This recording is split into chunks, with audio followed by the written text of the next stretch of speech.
எல்லோருக்குமான தலைவர் அம்பேத்கர் என்கிற நூல் வெளியீட்டு விழாவில் நான் பங்கேற்க இயலாமற் போனது. பங்கேற்றால் அது ஒரு அரசியல் முடிவாக மாறும்.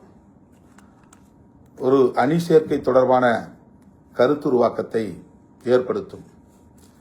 திமுக கூட்டணியில் இருந்த திருமாவளவன் விஜயோடு கைகோர்த்து விட்டார், அணி மாறிவிட்டார், புதிய அணி உருவாகிவிட்டது என்றெல்லாம் பேசக்கூடிய ஒரு சூழல் உருவாகும்.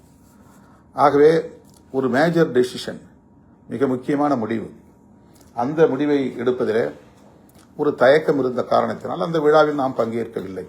அதுதான் காரணம். ஆனால் அதற்கும் வாய்க்கு வந்தபடி பலரும் பலவிதமான கருத்துக்களை பேசினார்கள், அவதூறுகளை பரப்பினார்கள்.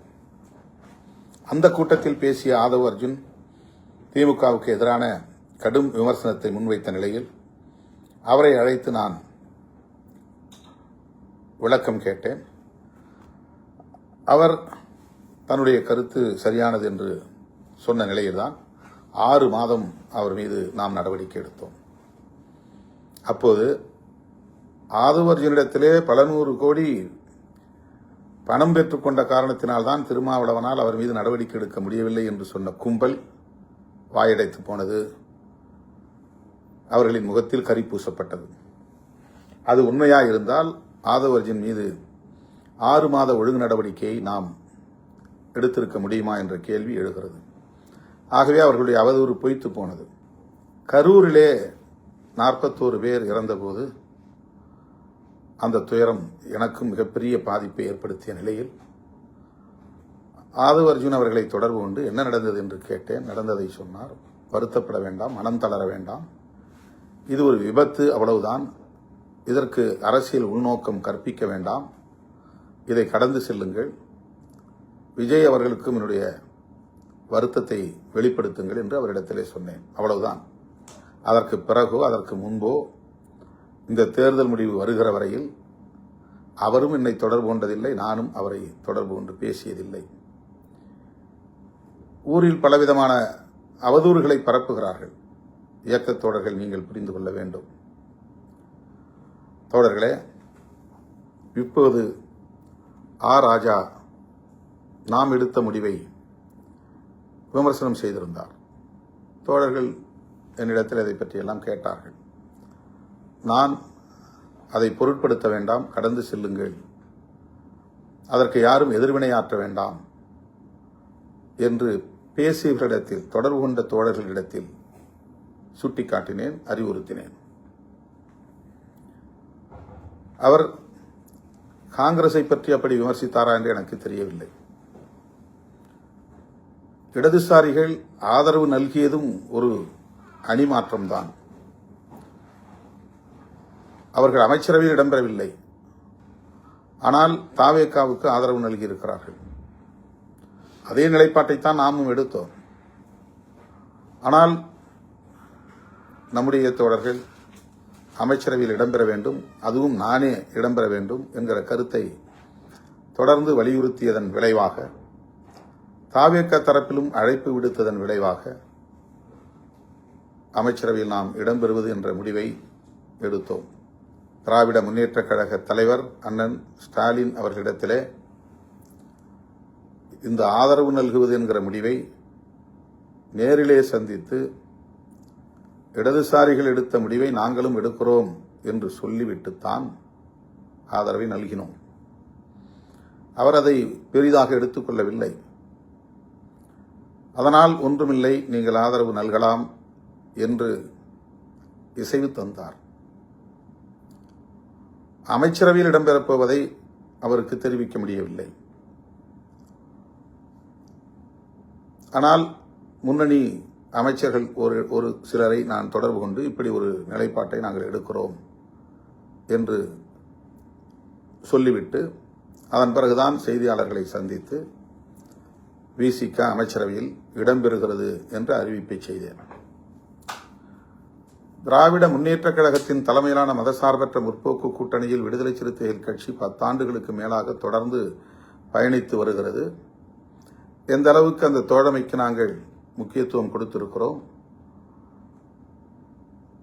எந்த அளவுக்கு உற்ற துணையாக இருந்திருக்கிறோம், அந்த கூட்டணியை பாதுகாக்க வேண்டும் என்பதில் எங்களால் ஆன பங்களிப்பை எவ்வளவு செலுத்தியிருக்கிறோம் என்பதை திமுக தலைவர் அண்ணன் முத்துவேல் கருணாநிதி ஸ்டாலின் அவர்கள் மிக நன்கு அறிவார்.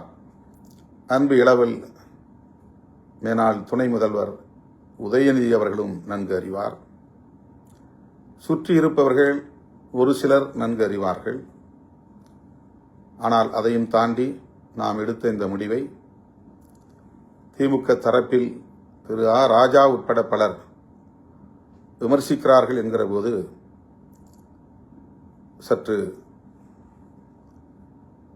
வலி அளிக்கிறது, வலியாகத்தான் இருக்கிறது. என்றாலும் கூட அவர்கள் ஆதங்கப்படுவதில் நாம் ஒரு நியாயம் இருக்கிறது என்பதை உணர்ந்து கொள்ள வேண்டும். அதாவது திமுகவை கடுமையாக விமர்சித்துக் கொண்டிருக்கிற தாவேகாவோடு நாம் கைகோர்ப்பதை அல்லது அவர்களோடு களத்தில் நிற்பதை அல்லது அவர்களுக்கு ஆதரவு அளிப்பதை அவ்வளவு எளிதாக எப்படி திமுக தொண்டர்களால் கடந்து செல்ல முடியும்? இது மனித இயல்புதான். கடும் சொற்களால் விமர்சிக்கக்கூடாது என்று அண்ணன் ஸ்டாலின் அவர்கள் தன்னுடைய தொண்டர்களுக்கு அறிவுறுத்தியிருக்கிறார். அந்த பதிவை உடனே எடுக்கும்படி ஆணையிட்டிருக்கிறார். இதுவும் நாம் அறிந்த ஒன்று.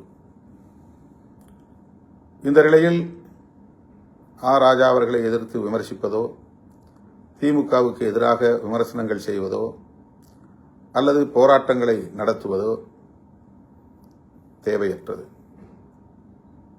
இயக்கத் தோழர்கள் இதை கடந்து ஆக்கப்பூர்வமான செயல்களில் ஈடுபட வேண்டும். நமது கட்சியின் மறுகட்டமைப்பு பணிகளில் கவனம் செலுத்த வேண்டும். விருதுகள் வழங்கும் விழாவை சிறப்பாக நடத்த வேண்டும். ஜூலை 23ஆம் தேதி நடைபெறவுள்ள தமிழ்த் தேசிய எழுச்சி மாநாட்டு பணிகளில் சுவர் விளம்பரங்கள் உள்ளிட்ட ஆயத்த பணிகளில் ஆர்வம் காட்ட வேண்டும் என்று கேட்டுக்கொள்கிறேன். நம்மை பிடிக்காதவர்கள் எப்போதும் விமர்சித்துக் கொண்டுதான் இருப்பார்கள். நம்முடைய வளர்ச்சியை விரும்பாத காழ்ப்புணர்ச்சி கொண்டவர்கள் எப்போதும் நமக்கு எதிரான அவதூறுகளை பரப்பிக் கொண்டுதான் இருப்பார்கள். நாம் எந்த முடிவு எடுத்தாலும் விமர்சிப்பார்கள். திமுக அணியிலேயே தொடர்வது என்றாலும் மீண்டும் திமுக கொத்தடிமை என்பார்கள். திமுகவிடம் ஏதோ இவர்கள் பெரிய அளவிலே கை நீட்டி வாங்கிவிட்டார்கள், அதனால்தான் வெளியே வர முடியவில்லை என்று விமர்சிப்பார்கள். இப்படி திமுக ஆதரவு நிலைப்பாட்டிலிருந்து மாறி வேறு நிலைப்பாட்டை எடுத்தாலும் அதேபோல விமர்சனங்களை அள்ளி இறைப்பார்கள்.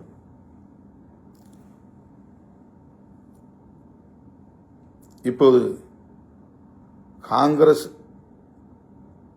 செய்த துரோகத்தை விட விசிக செய்த துரோகம் பெரிது என்று கூலிக்கு மாரடிக்கும் கும்பல் நமக்கு எதிரான அவதூறுகளை அள்ளி இறைத்துக் கொண்டிருக்கிறது. தேர்தலுக்கு முன்பே ஆதவர்ஜினாவோடு திட்டமிட்டு நாம் சதி செய்தோம் என்றெல்லாம் சொல்லுகிறார்கள். மேனாள் முதல்வர் அண்ணன் மு.க. ஸ்டாலின் அவர்களின் மனசாட்சிக்கு தெரியும்.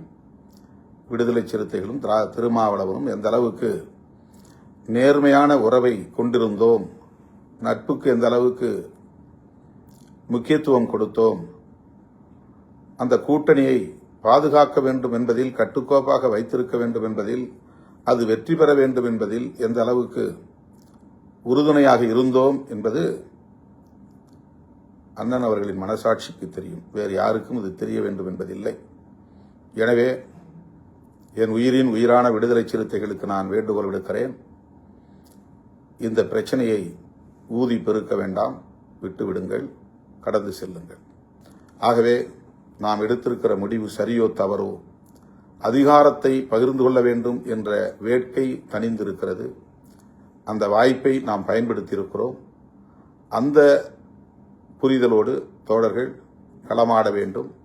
யார் நம்மை எவ்வளவு மோசமாக விமர்சனம் செய்தாலும் அதற்கு நீங்கள்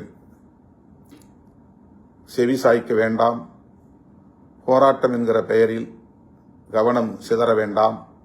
அவர்களுக்கெல்லாம் காலம் பதில் சொல்லும், நம்முடைய களம் பதில் சொல்லும். ஆகவே நாம் எடுத்த நிலைப்பாட்டில் தெளிவாக இருப்போம், உறுதியாக இருப்போம். துணிவாக களமாடுவோம். ஜூலை 23 தமிழ் தேசிய எழுச்சி மாநாட்டில் நாடே வியக்கும் அளவுக்கு லட்சக்கணக்கான சிறுத்தைகளை அணிதிரட்டுவோம். அதற்கான ஏற்பாட்டில் தீவிரம் காட்டுவோம். சுவர் விளம்பரங்களை தொடங்குங்கள். துண்டறிக்கை விளம்பரங்களை மேற்கொள்ளுங்கள். கிராமம் கிராமமாக சென்று பெண்கள், குழந்தைகள், இளைஞர்கள் உட்பட அனைவரையும் திரட்டுவதற்குரிய கவனத்தை செலுத்துங்கள். நாம் அவதூறுகளுக்கு முகம் கொடுக்க வேண்டாம். அது நமக்கு பாதிப்பை ஏற்படுத்தும். அவதூறு பேசுகிறவர்கள் பேசிக்கொண்டே இருக்கட்டும். நம்முடைய இலக்கில் கவனம் செலுத்துவோம் என்பதை சொல்லி முடிக்கிறேன். நன்றி, வணக்கம்.